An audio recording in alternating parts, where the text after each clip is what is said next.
from the blackest corners of your mind, they call, pulling you deep into shadow, twisting your senses, keeping you from sleep. It's time to face your darkest fears.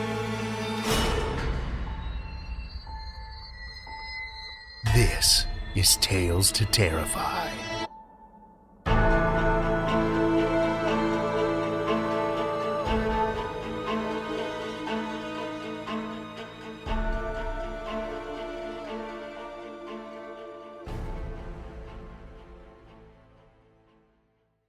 Good evening, children of the night, and welcome.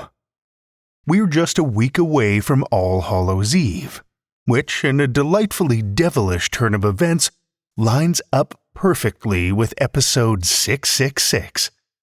To celebrate, we've got a nice long episode for all of our regular listeners, as well as a special bonus story for patrons.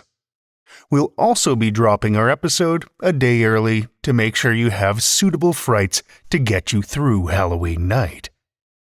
And if that wasn't enough, we've secured a handful of copies of Amanda Cecilia Lang's newly released Saturday Fright at the Movies, 13 Tales from the Multiplex, to give away. I mentioned this collection a couple weeks ago, and I'm excited to dig into it myself. Something you can do too. Keep your eyes on our social media in the next week for your chance to win a copy of your very own. If you want more chances to win, and the opportunity to catch both our upcoming interview with Amanda as well as our Halloween bonus story, make sure you head over to Patreon and join us behind the veil. Just like the latest member of our undead army, Jed Swaggart. Thank you so much for your support, Jed. It means more than you know to have you join us in the shadows. Speaking of shadows, for tonight we have 2 dark tales to run a chill down your spine. First, we're stranded deep beneath the ocean, running out of air, and not alone. Then, we turn to a horrifying drug to ease the pain of a loved one's mental illness. Let's dive in. Our first story for the evening comes from Jeff Reynolds. Jeff is a writer from the foggy coast of Maine, which is a real place and not just a fever dream of Stephen King. His work has appeared in Clark's World, Escape Pod, and Analog magazines, among others. He's the creator of the speculative fiction magazine's subscription page, a growing list of short fiction markets for readers to discover and support, as well as co-editor of Troll Breath magazine. You can learn more about him and his work at trollbreath.com. Listen with me, children of the night, to Jeff Reynolds' Sunken Hearts and Submerged Dreams, a Tales to Terrify original.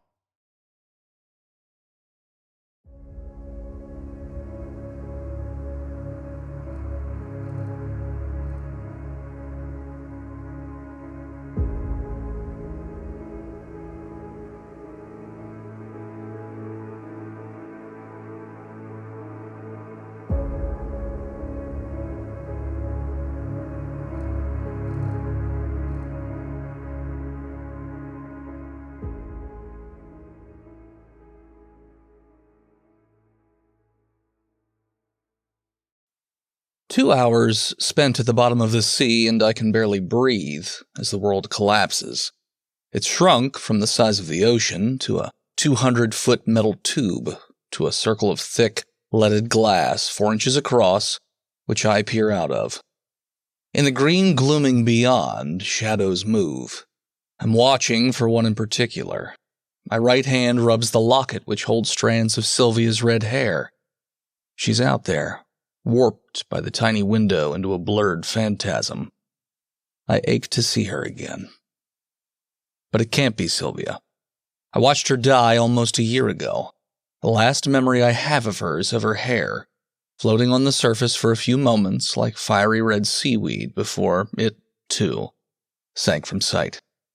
So you see, it can't be Sylvia. Sylvia drowned. I'm clearly going mad. What do you think you'll see, Henderson? McAvoy watches me with his bug eyes. Streaks of grease stain his stubbled cheeks, and he's sweating. His generous forehead glistens. He's out of uniform. His shirt removed to show off a dirty, gray undershirt, formerly white. Most of the remaining crew have done the same. The officers, too. Discipline relaxes when you're stuck on the bottom of the sea and half of you are already dead. Might as well be as comfortable as you can manage while the rest of you wait your turn to join them. I turn back to the 4-inch porthole. I don't know. Maybe a diving bell coming to help? I don't tell him about Sylvia. He wouldn't believe me anyway. And have you seen anything? No. He takes the window on the opposite side of the conning tower, presses huge hands to the pressure hull and leans forward to squint. Figured you might be looking for one of them mermaids or something. Yeah? Evil sea witches. They sink ships, you know. My heart plays Buddy Rich in my chest. Must be a coincidence. There's no way he could know Sylvia is swimming around inside my head.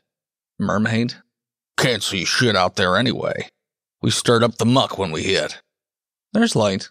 Not much.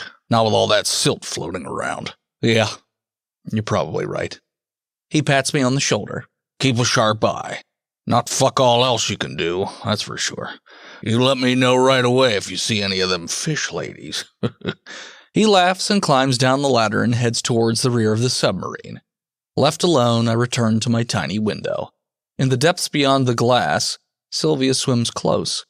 I glimpse flaming red hair, flowing serpentine around her naked torso. But at almost 300 feet, we're deep enough that the only colors I should see are blues and greens. Green, the color of her eyes. They sparkle like turquoise when she pushes her face close to the porthole. She smiles a smile as endless as the Sargasso Sea. The same smile she had when the waves took her under. I promised I'd be yours forever. Now you shall be mine, she tells me. Then she is gone, with a flash of iridescent scales. The mood sours, along with the air. We've blown the ballast tanks, ditched what weight we could, prayed. We remain stuck. McAvoy says we should be thankful to be alive. The failed valve that flooded the front torpedo room and quarters, drowning 30 men, could have killed us all if we'd only been a little slower to close the pressure doors, segmenting the boat into sealed sections, separate coffins. So, you see, we're really very lucky, us remaining men. We get to die slowly. It'll be death from 100 little leaks, or death from asphyxiation. McAvoy has a pool running on which we'll win, the water or the air. I put down 2 bits on suffocation. Anything? The captain says in the cabin below me. His voice is whiskey ragged. It goes with his brown, weathered face and the silver hairs threading through his beard. A face more appropriate for tall sailing ships, worn down by endless days working the rigging of a schooner, not the metal pressure tubes of submariners. The hydrophone operator holds the bell to his ear and listens. The crew holds our breath. Silence to help him hear what may be on the surface. Silence allows me to hear her. Why don't you open the door and come to me? You're a hallucination. I struggle to keep my lips closed, cleave my tongue to my mouth. You're an oxygen-starved mind playing tricks. How can you say that after all I've given you? Because you are not real. Is it another woman whose kisses you seek? Did I not please you? No. Of course you pleased me.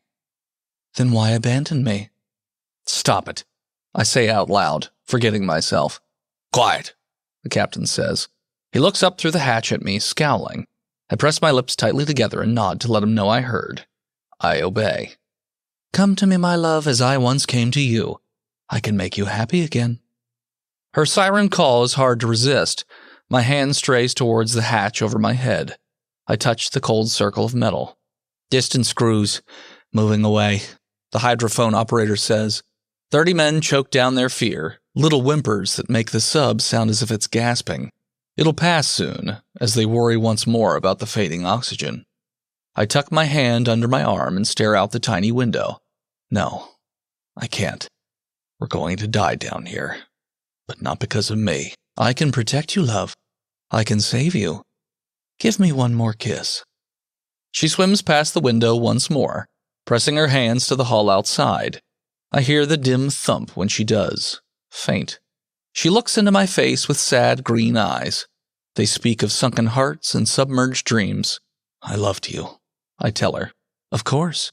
You loved me when you had me in bed. The question is now, not then. You're dead. I'm right here with you. Is your love so fickle it dies like a flower on a vine if it's not nourished constantly? Did it wither without me around to refresh it? Love should be less like the fickle flower and more like the ageless and endless coral beds. I can show you the coral. I still love you. That hasn't changed. Prove it to me then. I pull the locket from my pants and hold it to the glass. I open it to show her the lock of her hair. What are you doing, Anderson? She's gone in a silvery ripple, stirring up the silt again. I turn around, hiding the locket behind my back. Nothing. Nothing at all. What you got there? He grabs my arm. McAvoy is strong, and he wrenches my hand around and snatches the locket from my cold fingers. His snarling glare softens, becomes a sad smile. Your girl gave you something to remember. She's dead. I feel the unhealed wound in my chest, like a paring knife removing layers of my skin one by one to reveal the hollowness of me. He's blinking at me through gummed eyes. When? I take back my locket, close it, slip it into my pocket. Last year. How? She drowned. The Long Island Express. He's watching me close, one eye half closed, peeling back my skin to see what's ticking beneath. Fell into the ocean, did she? And you runned off and signed up for the submarine service so you could be close to her again, did you? Well, cheer up. You'll probably be joining her soon. We all will. He thumps me on the shoulder. The captain turns his eyes up to me. Eyes the same color as the sea when nor'easters roar up the coast and punch wave-soaked holes in the land. I leave his storm-tossed irises and turn back to my tiny window. Sylvia presses her lips to the lens and kisses it, leaving a smudge where her skin touched the glass. I want to reach out and wipe it away, to see clearly, to see those red lips which I tasted so often. I steal a long breath, though I should be holding mine. We have so little left now as we wait for the sea to claim us. When I exhale, it shudders out of me. Open the hatch, Henry. Come outside. I'll die. You're already dying. My heart pounds in my ears, like storm-tossed waves pounding the shore. I reach for the hatch again. I squeeze the metal ring with my hand. I start to turn it. Thick fingers grab my hand. A strong arm pulls it down again, holding it against my side. McAvoy crushes me in his arms. No, boyo. I'm not going to let your sea hag talk you into murdering the rest of us. Let me go. McAvoy peers out the window and clucks. Pretty one, too. Nice tits. I stop straining against his grasp. You see her? Half the crew sees mermaids, you daft bastard. We've all got imaginations. You spend enough time out at sea, you start seeing naked women everywhere. Every fish, every sea slug, every bit of coral shaped like an ass. Even the captain. You can see it in his eyes. He taps a finger against his head. They're not real, son. You need to get back to land and get yourself a woman. You'll be right in the head in no time. She's real. He leans over me. I smell stale breath and a whisper of gin. Even if she were real. She's got a tail, you daft fuck. You can't stick your cock in a fish. I would never harm you, Henry. Never. I just want your kisses. All of them. Forever. Let him go, McAvoy. The captain watches us. Storms rage in his irises, white caps dancing pinpoints upon his pupils. He's trying to open the hatch, McAvoy says. Let him go. McAvoy releases me and drops down the ladder to the main deck. He shoulders the captain aside and retreats aft again, to his engines, what he loves most. I hear the captain climb up next to me. He rests a hand on my shoulder and peers out the porthole on the other side of the narrow conning tower. Hard to put it aside. I nod. Sylvia is hiding again, but I feel her out there, watching us. I know she's not real, but I wanted to believe. We all do, at one time or another. You too? Sure. Don't listen to McAvoy, son. He turns his arm over and shows me his wrist, the white scar forming the shape of a mouth with sharp teeth. He doesn't know all there is. I nod, not sure what he's telling me. He pats my shoulder and climbs back down. The captain watches me as silence holds the ship once more. "Contact," the hydrophone operator says. "Range and bearing," says the captain. Quiet fills the metal tube that is already the coffin for 30 men and should be for 30 more. She watches me through the little window as I wait to hear. 700 yards and closing slow. We hold our breath. "Approaching," the hydrophone operator says. "Passing over us." A bang reverberates through the hull and the boat shudders. I'm tossed backward, lurching as the vessel shifts beneath my feet. The drip of water becomes a steady gush. "Secure that valve," the captain says, calmly, as though checking a bearing. How can he be so calm when the rest of us are panicking?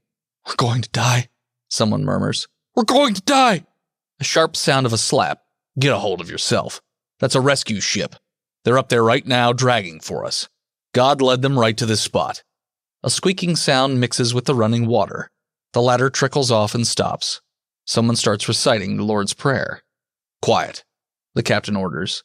"They are coming for you, love. They will take you from me again." I return to my window. She's close to the hull, looking up, hair floating around her small, naked breasts, teasing me with glimpses of rose-colored nipples. "Stay with me." 30 men wait, holding their breath. Only the constant drip of water interrupts the silence. They wait for the sound of metal ringing against metal, the rescue chamber latching on to the hatch, the bang of a hammer knocking on the door, the squeak of hinges, and a splash of salt water falling into the sub as they open the hatch. Stay. It takes a good couple of hours for the rescue bell to reach us. Find our hatch and latch on. We draw lots in that time to determine who will go first. I refuse, waving the hat away. "I'll volunteer to go last," I say. A couple of the men grunt and pat me on the shoulders, thinking me brave and generous. But I'm not. I want to spend as much time as I can down here before she's taken from me again. The captain refuses to draw as well. "Captains always stay with their ships until the end," he says. But he's watching me when he speaks, so I know why. He'll drag me back to the surface rather than let me choose the cold, dark depths. Decent of him. I resent it. McAvoy draws with the second group. He rests in the conning tower next to me as he waits for the bell to return. I stay away from the windows, not wanting to give him reason to anger again. Don't really need to look out to feel her anyway. She's resting on the bottom, her back against the sub. I love you. When it's our turn at last, the captain takes me by the shoulders and stands behind me. The 2 remaining crew go up through the sub-hatch first, climbing into the rescue chamber, which has upper and lower chambers separated by its own hatch. There's a single ship's mate waiting inside to help us. When it's down to the captain and I, he pushes me forward. I grab the first rung of the ladder and begin to climb. I'm waiting, see? Waiting for those thick fingers, brown and leather-toughened, to release me. Waiting for his attention to relax, thinking he's got me saved. Then I twist around and kick him in the face. My shoe hits his stubbly chin with a satisfying crunch, and he's down. He hits the deck like a wet sack. I spring over him and move into the next room. "Henry!" Sylvia exclaims. "I'm coming," I reassure her. I grab the pressure door between the rooms and slam it closed. The belt holding up my pants is all I have to try and tie the handle shut, wrapping it around a nearby pipe. It won't hold long if he tests it, but I won't need long, I hope. I'm at the conning tower in seconds, climbing up, slamming the hatch that separates it from the main hull. I'm turning another pressure hatch, turning and turning and turning, and then it wrenches out of my hands as it falls inward, freezing cold water pouring into the tower. I look out the portholes as the con fills. In the murk, I see the chamber rising away. The captain cut his losses, maybe? I hope he's on it and letting me go. 30 men died, but he'll mark it as 31, and he'll never say another word, though his thoughts are sunk beneath ocean waves, seeking his own love somewhere in the briny depths where she has gone, rubbing that scar on his arm where her teeth marked him. I hope he finds her one day. I take a last deep breath as they disappear, and I float up with the water until I squeeze out through the pressure door. Even down here, the ocean has its currents. I am swept along the hull, lost in the stirred silt, afloat in the sea. drifting in the terrible cold and dark, my lungs burning already with a need for air. "Sylvia, I'm here." And she comes. Sylvia takes me in her strong arms and she kisses me, her crimson hair surrounding our faces, her nipples pressing against my chest, and with a flick of her tail, she carries me down into the darkness where lights flash among coral towers, where her home is, where I'll spend a few seconds of eternity until the last of my breath is spent. I open my mouth to tell her I love her, and I breathe in the sea.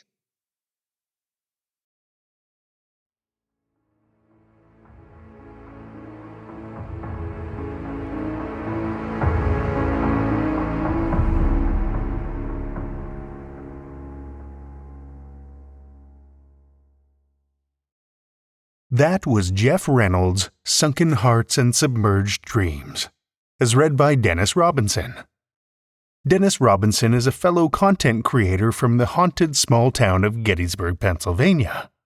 When he's not consulting by day, he's one of the creators behind the comedy podcast Botched, a D&D podcast.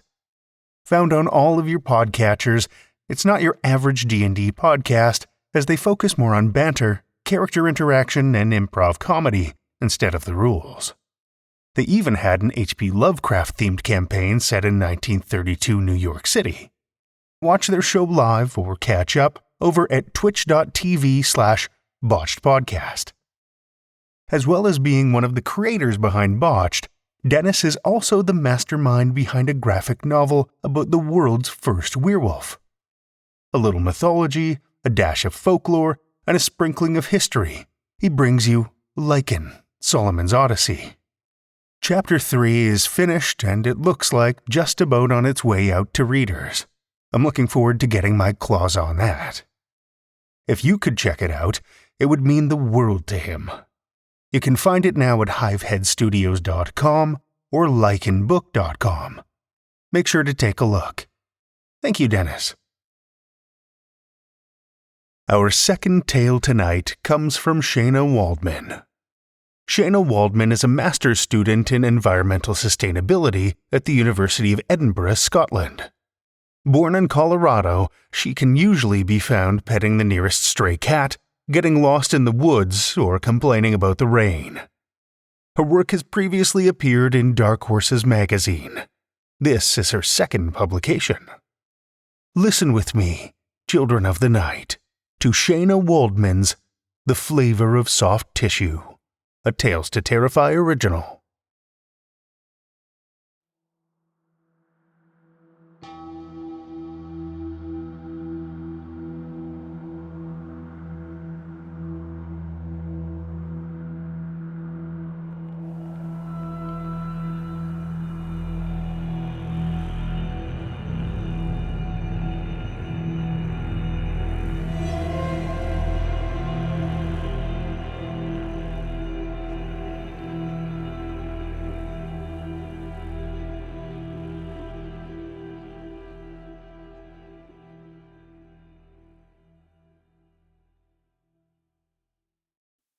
You use an eyedropper to suck us up out of the tank, just like the online tutorial showed you.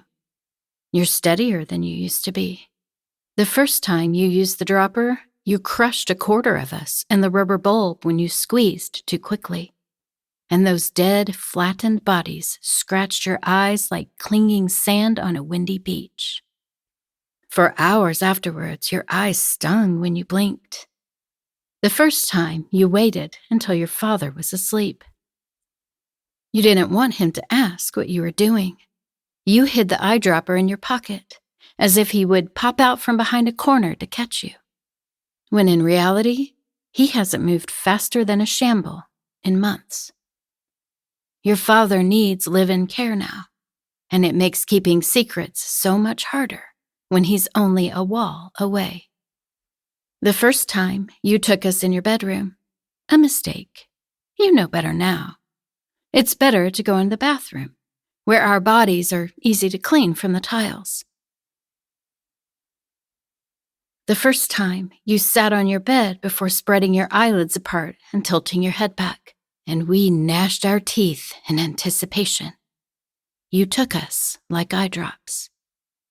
Your memory was vivid and bright. Just like heroin, the first hit is always the best. When you were younger, he'd let you sit on the counter while he shaved. He'd dot shaving cream onto your cheeks, pretending to let you shave with him, and you'd laugh.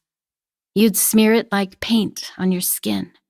You crafted mustaches and glasses and swirly patterns with the smell of his aftershave strong in your nose.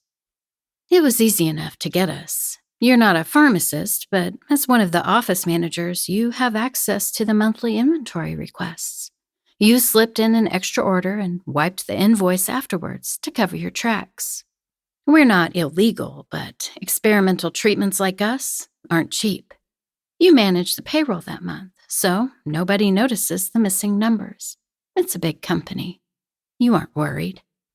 Besides, your father's medical bills are expensive enough that you're ready to cut corners where you can. You palm the delivery guy a 20 to bring the box straight to your desk when it arrives. And when you slit the cardboard open, there we are, cradled in styrofoam to keep us cool. A plastic bag, just like you'd get at the fish store. Inside, we seethe through the water like so much glitter. Eyes and teeth and scales, visible only if you look closely. There's a warning label printed on the side of the bag. Take 1/2 eyedropper per day, maximum once every 24 hours. If ingested by mouth, call poison control immediately. Side effects include headache, dry mouth, dizziness, blurred vision, confusion, difficulties concentrating. If bleeding or blindness occurs, contact your doctor immediately. For long-term storage, feed once per day. You buy a fish tank on your way home.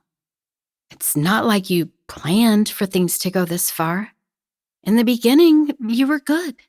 You kept the eyedropper on a high shelf, and you only took it down on the hard nights when your father started scrambling his words or calling you by your mother's name, or when he snapped at you and you had to smile and nod because what else could you do? Snap back? There's a black disease eating up his brain from the inside. You know that it's not his fault. When he gets like that, it's the disease talking, not him. You think of the disease as some puppet master monster tugging at his strings, shouting words as it hinges his jaw up and down. So it was just the hard nights, at first. Like a glass of wine to unwind after work. You sank into memories, and when you finished, you were relieved to find that you could smile at him again. You rinsed your eyes with clean water, washed our bloated bodies down the bathtub drain. The hard days became most days, and the eyedropper moved to the drawer beside our tank. Easier that way, when you didn't have to go through the hassle of finding the step stool. You deserved the break from everything. From the stress, the bills, the appointments, the agony of slapping a smile on your face every morning and every night. From laughing at these same stories that your father has told you 5 days in a row now, because he's already forgotten the telling. Now we've become your habit. We're an item on your daily routine. We hear you come home from work, and we're squirming, darting frenzy, waiting for the eyedropper to poke through the water's surface. When you do, there's a mad rush as we swarm toward the dropper's mouth, jamming ourselves to get inside before you pull it away. Only a small percentage of us make it each time. We bite each other, teeth grinding against scales to fight our way to the front. When you squeeze us out, there's always a few of us who don't make it, caught in the wash of tank water and involuntary tears that flushes your eye prematurely. The rest thrash for a moment as we get used to our new environment. Our fins slap against your eye's wet, protective membrane. 1 or 2 of us take a curious nibble at the edges of your cornea, but move on at the elastic, bitter taste. We migrate toward the shelter of your eye socket. Some of us find the shortcut to your hyaloid canal to eat from the inside. The rest of us swim the white ocean of your sclera, back and back until we find the red, pulsing lines that compose your optic nerves. We latch on. We chew. We feel you sigh as memories flash. Click, click, click. A home movie just for you. The memories you like to watch are the old ones, when you wore your hair in pigtail braids and reached with chubby, childlike hands toward your father. We catch glimpses of your life, your dull desk job, and your frustration with your endless list of doctor's appointments and prescriptions. But those are quick. You're good at falling into the rosy past. Your father looks very different in your memories. We've seen the current version of him in your living room, back hunched slightly, making him smaller than he is. The drawn, wrinkled seams that pull his face downward, and the wandering stare that watches our tank, the way a patient in a dentist's office passes the time. He sits in the corner of the musty living room with us. He does not leave his chair often. His balance is too poor for that. His hands shake when he grips the arms of his chair. His mouth is curled into a small pucker, sunken against his teeth. We know that you hate that slack, stupid expression. It makes him look old. It makes him look sick. The past version of your father is taller, and his hands don't shake. That is why you love these memories so much. You remember the lawyer's office where he used to bring you, with the floor-to-ceiling bookshelves stuffed with thick, boring doorstop volumes. You never read any of them, but you liked the way they felt in your hands. They smelled important, old paper and dust, and you'd pile them on the floor like Legos while your father sat at his desk, legs up and phone to his ear. "What do you say we get donuts after this?" he'd ask you. "I've had enough listening to the hamsters run on their wheels today." You nod solemnly. Your hamster at home, Nibbles, used to run on her wheel, so you knew how tiring the sound can get. The two of you would stop for donuts at the only good place in town, the one where they made the donuts fresh, right in front of you, with dough plopping into the hot oil and anemic O's like uncooked Cheerios. The donut place let you choose your own combination of toppings, another reason it was the best. You always went for the weird combinations, like strawberry jam and crumbled Oreos. But your father always liked the classic flavors, a caramel glaze or a plain cruller. You can remember the white, snowy clouds of powdered sugar that he'd blow into the air above you. On unlucky days, he ended up with powdered sugar down his chin. When the donuts arrived, your dad would try to stop you from burning your mouth, but you always did anyway, breathing steam down your lungs and hot sugar sticking like glue to your teeth. You never could wait till the donuts cooled down. You've never been good at resisting temptation. Some things never change. Sometimes, as you sink down to the bathroom floor, we see the nightly card games that the two of you play after dinner. Cribbage, mostly. It's your father's favorite, but now and then you convince him to switch it up with a round of gin rummy or a hand of poker. It's fun, until you can't stand it anymore. How he drops his cards, fumbling as they spill out from beneath his clumsy fingers. He's started to sulk when he loses, and it's so unbearable that you start losing on purpose. "No, Dad," you say one night, frustrated. "You need to have a run to win. You can't have all three of a kind." "Oh." He picks up his cards. "Right. Yes, I know. What was I saying? I thought I'd look at the furnace tomorrow. It's too damn cold in here." "I can turn the thermostat up." He shakes his head. "That's why you need to check the oil," he says. "I didn't change mine on a road trip once. Did I tell you that? I must have been 20, didn't know anything about anything then, and the engine started to make this awful noise. The engine on your furnace? Of course not. The engine in my car. He looks at you, confused and then contemptuous, as he realizes that you're not following this meandering track of conversation, as though it's your fault he's speaking nonsense. You don't say anything. The pistons froze up, he says seriously. Maybe you should get some sleep, Dad. The furnace is working fine. We can finish the game another night. He waves his hand, irritated. I'm not tired. I never sleep well anyway. You keep playing, and he lays his cards down again. Jen, he says, pleased. I win. No, Dad. You need a run, remember? You can't just have 3 or 4 of a kind. He frowns at his cards. He starts to pick them up, then stops. That doesn't seem right.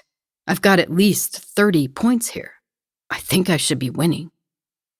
No, Dad. We're not playing cribbage. We're playing gin rummy. Do you want to switch to cribbage? You muster up a tight smile for him. You've lost count of how many times you've had to re-explain the game. No, and I'm not a toddler. Stop talking to me like that. He snaps. He picks up his cards again, and the disease sneers from behind his eyes. It's all you can see. It's in the brown of his teeth and the slur of his voice, and the haughty, defensive way that he assures you he knows the game. You want to slam your cards down on the table. You want to lean over and hit this monster hiding in your father's smile. To grab his shoulders and shake and scream, "Get out of him!" As if you could reach beneath his skin and tear out the disease that's laughing at both of you. You're not playing cards with your father. You're playing with it. Or it's playing with you. And after that, the deck of cards stays in the junk drawer in the kitchen. You're not sure if he knows why your nightly card games have stopped. You hope he doesn't know that you can't stand looking into his eyes when all you see is the disease glaring back at you. Will this happen to you one day? Will you be locked inside a rotting, breaking brain, feeling every moment of that disease grind you up from the inside? You hide in the bathroom with us instead, and it's so much easier to ignore the growing sallowness of his face when you don't look at him. With us, you're not trapped in a house with your dying father. You were perched on the counter, legs swinging, watching him make you breakfast before school in the morning. You were fidgeting in the back of the car, listening to him and your mother sing along to the radio, some oldie song that you'd forgotten. You were walking with him along a boardwalk, and he lifted you onto his shoulders to see above the crowd, to where the sea lions were laid out across the rocky coastline. You come back to yourself, where you're sprawled on the bathroom tiles. They are cold against your bare skin. You've learned to strip down so you don't sweat through your clothes. And you're in your underwear, with your hair sticking to the tile in long, wet strands. You take a clean eyedropper to wash our sated, stomach-swollen bodies away. When you look in the mirror, you see the reddened lines of the veins in your eyes. Like you're stoned, but worse, because your tears are pink with blood, and the overhead lights are bright and blurry and painful. You'll clean the floor later, Once your headache is gone and the hallway lamps have stopped leaving hazy streaks across your vision. He used to love to cook.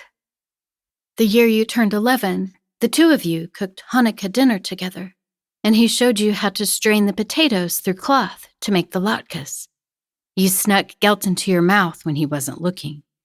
And when time came to light the candles, he sang in Yiddish, in a low tenor that made you feel as if God was in the room with you.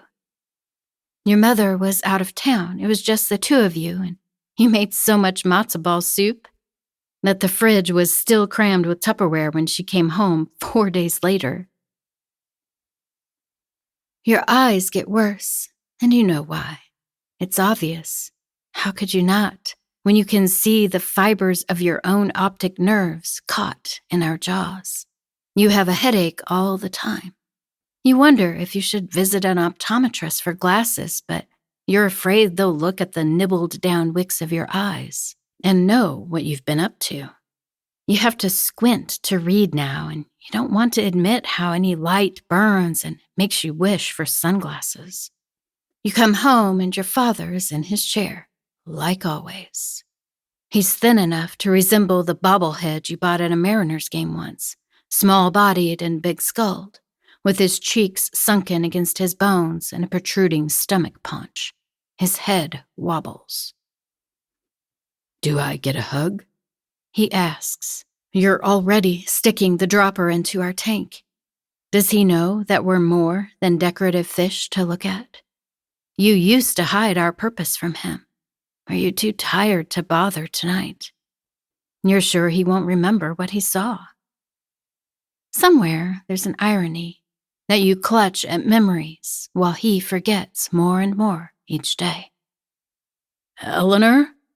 he calls after you. It's a good night for us. We eat well.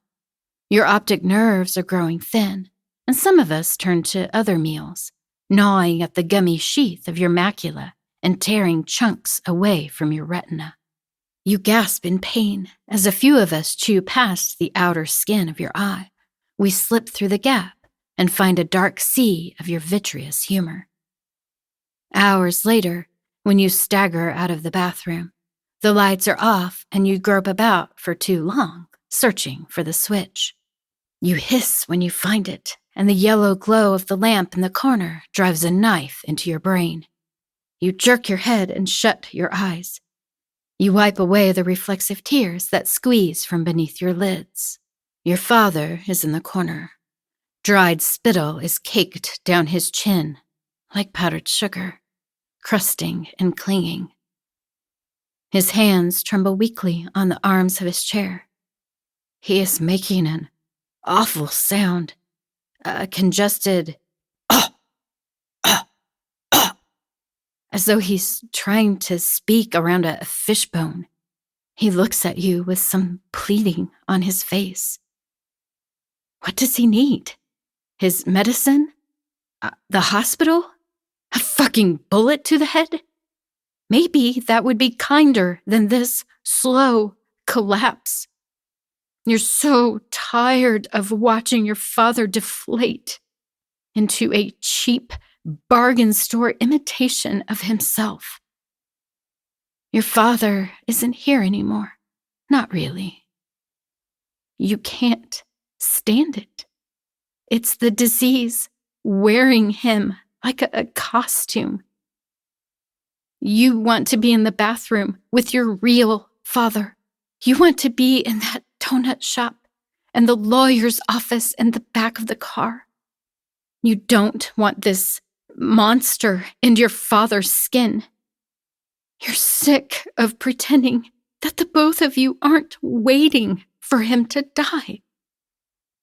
You collect more of us from the tank. You leave the monster alone, sitting and choking in the dark.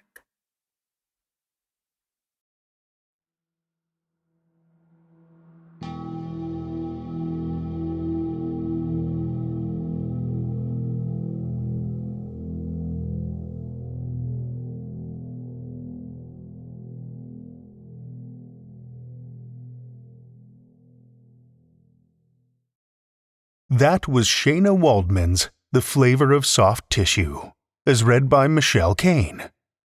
By day, Michelle navigates the mundane world of her day job where spreadsheets and meetings rule the hours. But when she's behind the microphone, she transforms into something entirely different. As a narrator for Tales to Terrify, Creepy and Chilling Tales for Dark Nights, Michelle breathes life into tales that make spines tingle and hearts race, weaving through narratives of ghosts, monsters of the human variety, and the supernatural. Beyond her passion for storytelling, Michelle is a devoted mom to both an amazing kiddo and a sweet doggo. When she's not narrating bone-chilling tales and juggling work and parenthood, Michelle enjoys reading, watching movies, getting outdoors, and, sort of, playing the upright bass and cajon. Michelle could be found on Instagram and Threads at Michelle_Kane_. Thank you, Michelle.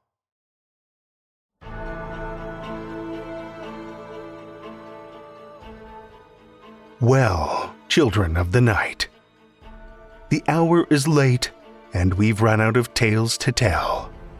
For now. Tales to Terrify is made possible by the tremendous generosity of our supporters on Patreon and PayPal. Incredible fans like Lestle Baxter, Amanda Carrillo, Amanda Gottfried, and Orion D. Hegre, whose generous support keeps these lights on and flickering ominously. If you're not a supporter, head over to patreon.com/Tales to Terrify. You'll find all kinds of perks, like ad-free episodes, bonus content, and one-of-a-kind collectibles. Every dollar goes back into this show, and we appreciate your support so much. Want another way to support the show that doesn't cost you a cent? Head over to Podchaser, Spotify, or Apple Podcasts and drop us a 5-star review. You'll not only put an unnaturally wide smile on our faces, but help new listeners discover our terrifying tales too. You can show your love of the show out in the world with some Tales to Terrify merch. TalesToTerrify.com/merch will take you to our TeePublic store, where we've got a great collection of creepy custom and curated designs.